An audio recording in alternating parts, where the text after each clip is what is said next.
Welcome to the Cowbell Kingdom Road Reaction Postgame Show, where the Sacramento Kings fall to the Utah Jazz in Utah by a final of 102-90. Another disastrous performance by the Sacramento Kings. They cannot get out of their own way, nor does it seem like they would like to get out of their own way. Rudy Gay has a disastrous game. Disastrous game. Finishes with 4 points, 1 assist, 1 rebound, 1 of 8 shooting. Had a little injury. No Darren Collison tonight, out with a hip flexor problem. We don't know how long he will be out for. DeMarcus Cousins is a beast. I am joined by Mr. Rui Thomas. Rui, how are you doing this evening? I'm doing okay. I was telling you earlier in the week how my eyes have this burning sensation, and you were suggesting it was allergies, but I'm starting to think it's watching this mess on the court. You know what? I think there are a lot of people who have the same exact issue right now. The rain didn't wash the pollen away. It was really just the play of the Sacramento Kings, and not just a play, Rui. This road reaction show is going to go a little bit sideways.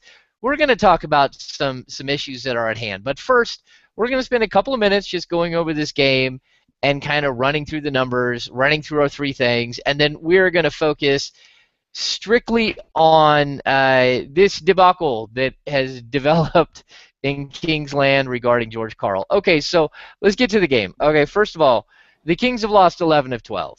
They are quickly sliding down the ranks. Tonight, Utah overtook them in the standings, picking up their 18th win. Sacramento is locked in. They're stuck right there at 17 wins, and it's been an absolutely breathtaking collapse by this team. Tonight, again, DeMarcus Cousins, the star of the game, finishes with 27 points and 10 rebounds. What did you see out of DeMarcus, Rui? I thought DeMarcus was assertive. He took a lot of shots. He was actually the only effective offensive player for the Kings in the first quarter because in that first quarter he went 4 for 9, and the rest of the team went 2 for 14 from the floor. But the Utah front court played him really tough. We saw Enes Kanter guard him in the first half, and then we saw Derek Favors switch over to him in the second half. And they bullied him. He had his, he tried to muscle his way down there, but they were hard looks every time. He did settle for a lot of jump shots tonight, and they were falling. But then we saw him pick up foul trouble near the end, and he fouled out on that flop in the fourth quarter. Yeah, to me it looked like Utah's main objective tonight was to beat DeMarcus Cousins with everything they had. They just kept throwing different guys at him. And again, Utah has a bunch of bigs.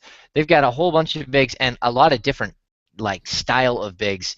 And those guys came in and just hammered DeMarcus, and he didn't get any calls. I mean, that dude's headband was knocked off like 8 times where he literally got no call. And then ticky-tack fouls going the other way. It was a pretty I'd say rough game as far as the officiating, and DeMarcus just really never had a chance to fully dominate this game even more than he did. I mean, again, 27 and 10 is pretty impressive. He keeps stacking up the double doubles as the Kings stack up losses. So let's get to the rest of these guys. Ben McLemore plays well, scores 15 points. He hits 3 3-pointers, which actually are the only 3 3-pointers Sacramento Kings hit. Ramon Sessions, filling in for Darren Collison, goes for 11 points, 5 assists, and 4 rebounds. Not a horrible play, a horrible game by Ramon Sessions. He only turned the ball over 1 time, which is actually really good for him this season. Maybe Ramon can get his game going a little bit while Collison is out. We had Omri Caspi drop in 11 points off the bench. No Derek Williams. That is something that is developing over the last few games, where Derek Williams is falling out of favor with this Kings roster, with this Kings coaching staff, and we're seeing less and less of him. So, Rui, were there any players that really stood out to you who had a good game tonight? For the Kings, yeah, let me check that. Well, I mean, Ramon Sessions, considering all the troubles he had this season, he looked pretty stable out there. Only 2 turnovers tonight, with the Kings 12 as a team, which is really good considering their season low was 9 back in November playing the Spurs without Cousins. So Sessions, yeah, he took care of the ball really well, seemed to get getting the ball really well, and was driving really well. I believe he's an underrated drive and dish point guard, and he definitely found lots of wide open guys tonight. But the Kings, again, they weren't making any jump shots aside from Cousins. Um, we have him, Jason Thompson, who was invisible in the first half. Started playing pretty well later in the second half after he was pulled early for Reggie Evans right out of the half. We saw him pull down a few offensive rebounds and put him down some nice putbacks. Yeah, McLemore, he was good too, right? 6 for 15 from the floor. The bench, pretty much invisible because Omri Caspi, I mean, aside from him, throwing up a lot of stuff. I believe, the effect of the Jazz bigs, they were so dominant tonight, not only on the offensive end, but the defensive end. We saw Derek Favors, I believe, finish with 3 blocks, and Rudy Goldberg, 2 blocks for him. And one of those was absolutely filthy because he threw a shot into like the 4th or 5th row. And from that point on, I believe the Kings were kind of intimidated going down low. Okay, now Rui, you're gonna have to say it right. It's Rudy Gobert. It's Gobert. It's his Oh, beautiful French name that you just hammered. You hammered it. sorry for being an American. Apologies. That's right. That's right. Yeah, and I'll point out too. I think one of the worst things about Rudy Gay having such a horrible game tonight, again, 4 points, 1 assist, 1 rebound, was that he gave up 30 points to Gordon Hayward, and he just got eaten alive. I'll add this to our list of players that played well. While he went 2 of 7 from the field, Reggie Evans, who has not been playing very much of late, I got to be honest, Reggie Evans is at 34 years old. You should see, I know this sounds weird, you should see this guy without a shirt on. He literally is in the greatest shape. He's ripped from head to toe. He's such a hard worker. He loves the game of basketball. He wants to keep playing the game of basketball. So tonight when he gets his 23 minutes of action, he scores 7 points and he rips down 11 boards. I think Reggie Evans could get 10 rebounds in like 4 minutes if you actually ran some sort of contest with him, like, hey, go get me 11 rebounds in 4 minutes. I think he could do it. So, he did have a decent night. Let's get to our 3 keys to the game. Derek versus DeMarcus. And I don't know if everyone knows this, but DeMarcus Cousins has always had a chip on his shoulder because Derek Favors was taken with the 2nd pick in the draft, and DeMarcus Cousins fell to the 5th pick in the same draft. DeMarcus has always thought he was a better player than Derek Favors, and to be honest with you, he is a better player than Derek Favors, and he always has been a better player than Derek Favors. But tonight, 27 and 10 for Cousins, but a really nice night for Favors as well. 20 points, 9 rebounds, 5 assists, which, when did Favors become a passing big man? I've always said, and 3 blocks for Favors. I've always said that Derek Favors is one of the guys that I would love to see next to DeMarcus Cousins. I think that they could really complement each other as like 2 just dominating, fierce players in the post, and sort of like a match made in heaven. So that's the first key to tonight's game. I would say that the Cousins still got the best of Favors, but Favors can point at the scoreboard like he can when you ask DeMarcus Cousins, who was drafted first. So let's get to our second key, ball control. What do you got for me on ball control, Mr. Rui Thomas? So it's a well-known fact that the Kings, right, they're really sloppy with the ball. But the Jazz, just like the Kings, they don't bother at all to try forcing steals. I mean, apart from McLemore's, both teams, they like to play back, and they're not really too aggressive on the passing lanes. So this played to the Kings' favor tonight, and it did pay off, right? Only 12 turnovers and 16 points allowed off of those. But again, if you can't make your shots, it's practically the same thing as a turnover when your long jumper's careening off the rim and the Jazz running it back on you. All right, let's get to that third key of the game. The third key of the game is a triple or 2. Well, Rui, you got 3. 3 of 13. The Sacramento Kings team, man, you could throw a lot of different guys in to coach this team, and it doesn't matter. If you can't shoot from the outside, you really have a difficult time winning in the NBA. DeMarcus Cousins, the fact that he scores 27 points is a mild miracle.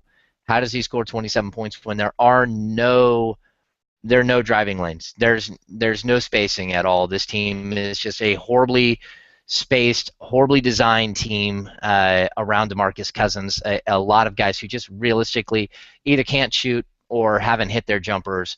Without Darren Collison, that second three-point shooter on this team, the Kings just have no hope from the outside. I mean, tonight, not a single soul hit a three-pointer outside of Macklemore. Nick Stauskas in his 11 minutes of action goes 0 of 1 from deep, 0 of 1 from the field, scores 2 points. I don't think you can say much more than that, right? This team just can't shoot from the perimeter. Not really. I mean, because a lot of guys have lost it, like Henri Casper, he threw up a three tonight and it totally bricked. Stauskas, I don't know how many times we've seen threes rim out, but if those went in, we might be shooting a little bit better than in the 20s. A lot of these guys are not really, we wouldn't call them three-point specialists, apart from Macklemore, who is the team's three-point specialist and happened to make all the threes tonight. All right, we're going to skip through our MVP really quick. We will just send a bronze cowbell to Gordon Hayward because he was the best player on the floor tonight, 30 points, 8 Rudy Gay alive. It is what it is. He is the MVP of tonight's game. I'm not even going to ask Rui Thomas for his choice. It's over, Rui. It's over. Gordon Hayward is the MVP. We're going to get to the real guts of what's happening. There is like a debacle going on here in Sacramento. We all know it. It started when Michael Malone was relieved of his duties on December 14th. And from then on, it has been a giant, whatever you want to call it, circling a giant toilet drain. And things have completely come off their hinges, and it's ugly, and it's not fun to watch. The Kings have lost 11 of 12, and it doesn't matter who you put out there, they're losing. It doesn't matter who you're going against, they're going to lose to them. Tonight is a perfect example of that, the Utah Jazz. Now, we enter this whole new saga. Starting on Friday, our good friend Aaron Bruski says, hey, it looks as though the Sacramento Kings may look to the All-Star break, the week-long break, as a chance to make a coaching change, a second coaching change. Leaving Tyrone Corbin and going to someone else. Aileen Voisin and then Sam Amick both backed that up Friday night, Saturday morning with the news that the Kings have advanced talks with George Karl. Now, throughout the day, this has completely spun out of control because, first of all, Sacramento Kings fans are extremely passionate, and they have gone at this "we want Karl" thing with all of the gusto of we want to keep the Kings in Sacramento. And that is a good thing and it's a bad thing. I'm going to say the bad thing about that, Kings fans, is that you gave George Karl a position of power that may come back to haunt you. By waving the signs and hashtag "we want Karl" and all of these other things, you may have given George Karl a bigger head than he already had. And George Karl is already known to be an extremely confident man, but when you give an extremely confident man a gigantic vocal fan base behind him in a city that wants him as the head coach, you may run into some problems, and those problems are already popping up. The first of those is that maybe this ownership group wasn't ready to hire George Karl. Maybe they wanted to vet other coaches, and that didn't happen. They decided to stick with Tyrone Corbin, and now we're in a position where Tyrone Corbin has kind of made them look for another coach by the way the team is playing under him. And so you got George Karl on one hand, you got an ownership group that may or may not want to hire George Karl, a management staff who it sounds like is starting to buy into George Karl, and now the other sort of cog in the wheel starts to get a little squeaky, and that is DeMarcus Cousins' camp is not at all happy with the fact that George Karl may become the new head coach of the Sacramento Kings. So, as of right now, we've got all of these moving pieces. Rui, why don't you explain a little bit of what has been out there about why George Karl and DeMarcus Cousins people may not see eye to eye on a lot of things? So we have to dig back a little bit in the past. It's been brought up that two agents that work with Cousins, he has a day-to-day agent named Jarek Akana, and he has his top agent, who's Dan Fegan.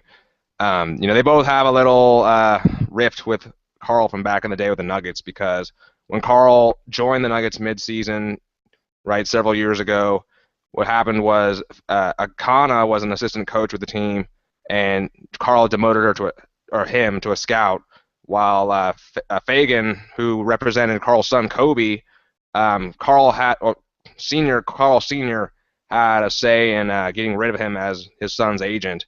So we're having some like personal or grudges, I guess, coming back up, haunting this team at the wrong time. All right, so let's hash a couple of those things out. Number one, maybe there's a little bit of bad blood. Maybe there's a little bit of bad blood here, but let's be honest. Kobe Carl made like in the NBA world, the commission check that Dan Fagan got for Kobe Carl was literally like, you know, 3 cents compared to what he gets for other players. Like a $500,000 player versus say DeMarcus Cousins who makes 14, 15 million a year. So that's the first one that I'll point out that I'm not quite sure that there is as big a rift there as there should be. Now, as far as Jaren and the demotion to no longer being an assistant coach, maybe that has some sort of impact here, but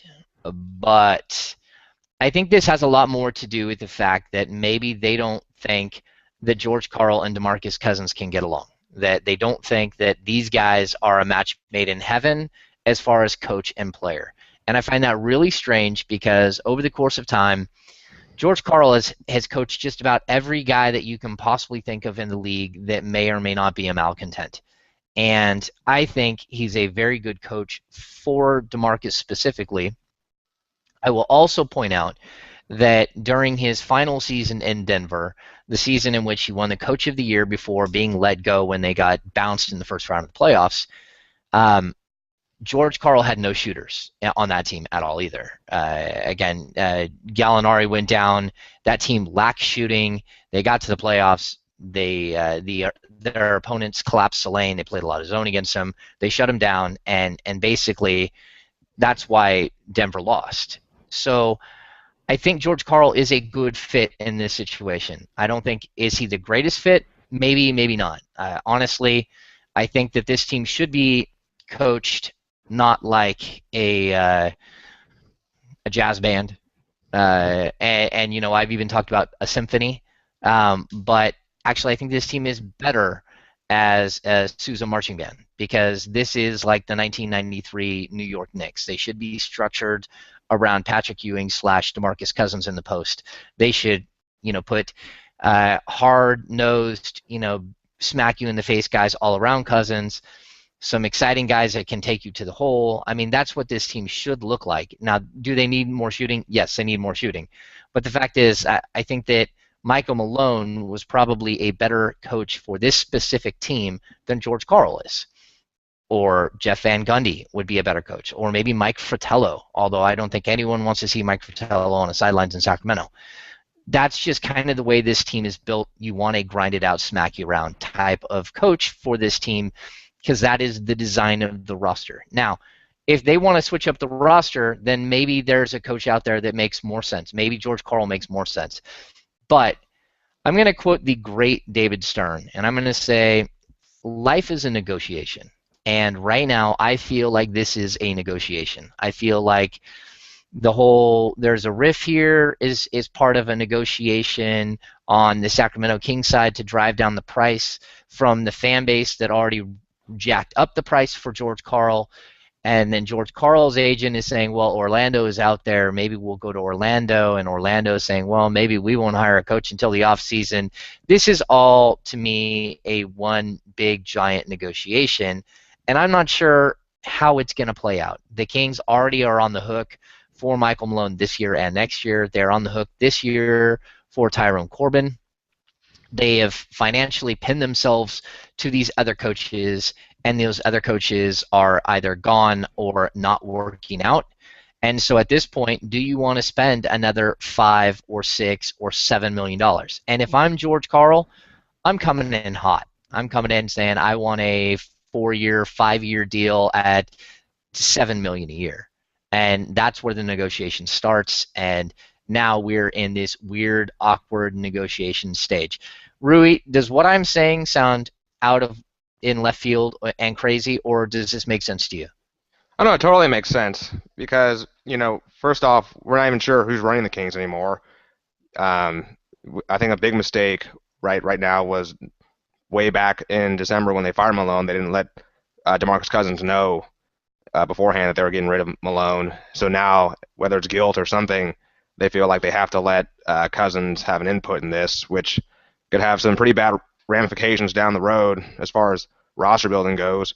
And yes, Carl's leverage, he has all the leverage basically at this point because, yes, he has the entire Kings fandom behind him, and he has that wonderful Orlando location, which might honestly play better to his coaching style.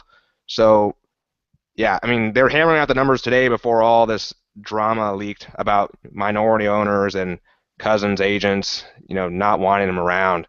So the ball's in his court. Okay, so I'm going to point out something too here. You brought up Michael Malone and the fact that DeMarcus Cousins was not alerted. Now, my sources tell me that DeMarcus Cousins may have known more than he let on, that he may have known that Michael Malone was going to be let go, but just not when. And so he was more surprised about the timing of it than he was by the fact that he was actually let go. The reason I bring that up and the reason I try to get some clarity on that situation is because if DeMarcus Cousins didn't have enough sway with the Kings ownership and management in December when they fired Michael Malone, what exactly would make you believe that he has the leverage now? I'm not sure what it is that people think here, but look, DeMarcus Cousins loved Michael Malone, loved him, thought he was his guy, played hard for him, had this team going the right direction. DeMarcus Cousins took a lot of blame on himself for Michael Malone being let go because, the viral meningitis took out, he was gone, I think, 9 straight games under Malone. So if I'm looking at these two things here and I say his agent doesn't want George Karl now, well, where was his agent on December 14th when Michael Malone was shown the door? Because that doesn't make any sense to me. And that's why I'm saying this feels like a negotiation. It feels like the two sides are going to the media and putting these things out there, and it's dueling banjos, and I get it. I'll say this. This is I've said this before. Maybe people weren't listening. Maybe people didn't catch the memo. There's a scary thing that DeMarcus does when he leaves the floor, and that is DeMarcus Cousins walks into the locker room, and he has a news feed that has his name attached to it on his phone. And he picks up his phone, and he sits there, and he reads everything that people are saying about him on Twitter. I assume that tonight, when DeMarcus Cousins walks into the game, or when he did walk into the locker room following the game against the Utah Jazz, he picked up his phone, and then it's very possible he took that phone and threw it across the room and hit the wall as hard as he possibly could. Because what people are saying about DeMarcus Cousins right now, these same fans that loved DeMarcus Cousins when he became an all-star, they hated that Michael Malone got fired, they loved George Karl, they turned on DeMarcus Cousins and his agent this afternoon, blaming them for not allowing George Karl to step in and be the coach. And so we're going to have this riff. And this is what, when I wrote a couple of weeks ago on my Sunday Musings, that this is going to get worse, this is what I meant. It's going to get worse. And the PR battle here has been lost. It's been lost by so many people on so many different sides. And I hate to see what's going to happen here because I don't know.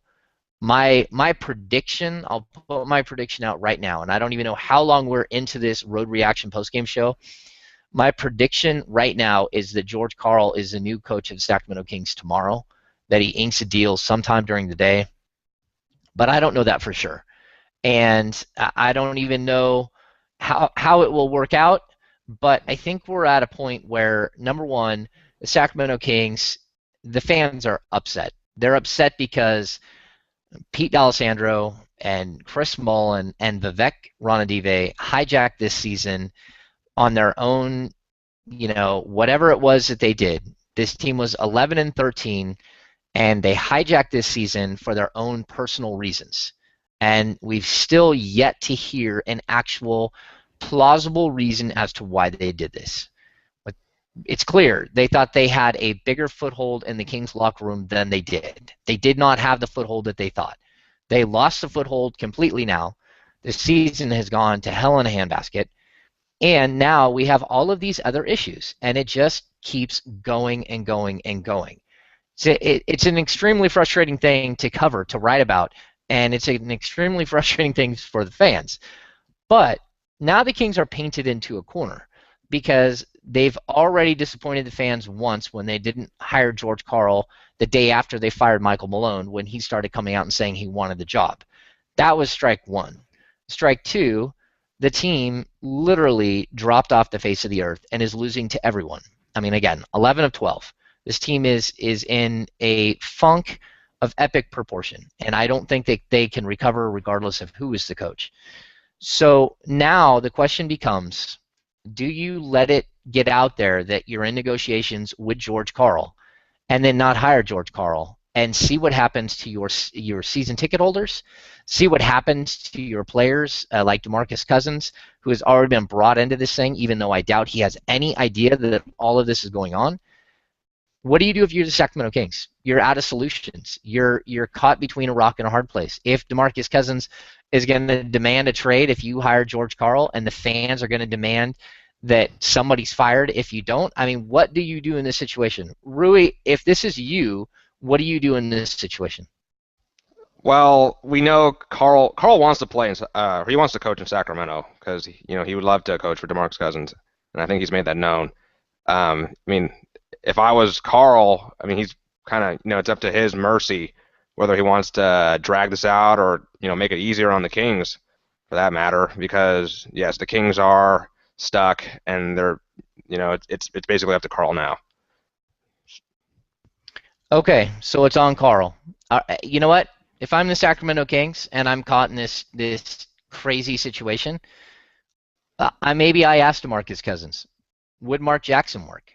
And then I go chase Mark Jackson tomorrow, and I bring Mark Jackson in and coach his team. I know that sounds wild and it sounds crazy, but look, there's no winner in this situation. I got a novel idea. How about you call Michael Malone and just rehire Michael Malone and give him a couple extra years and say, look, we're not going to fire you this time, and maybe we'll fire someone else who is caught up in this mess, and at this point, probably should be fired. Maybe we do something different here. So that is also like an option. I mean, Michael Malone is still in Sacramento. His kids are in school. He has no intention of leaving until after the season when he gets the job. He does have a couple of teams courting him right now. He is going to be a hot commodity this summer. You talk about, the Orlando Magic who are looking for a coach. Well, I'll tell you, Michael Malone is on that list. And Michael Malone is also on the Minnesota Timberwolves list. And if Tom Thibodeau gets fired in Chicago, he'll be on that list. Michael Malone probably will be a head coach next season in the league. So, again, this is a horrible mess. And it's a mess that, my goodness, was so avoidable. That's the best part about this whole thing. You didn't need a crystal ball. This thing was so avoidable. And at the end of the day, you reap what you sow.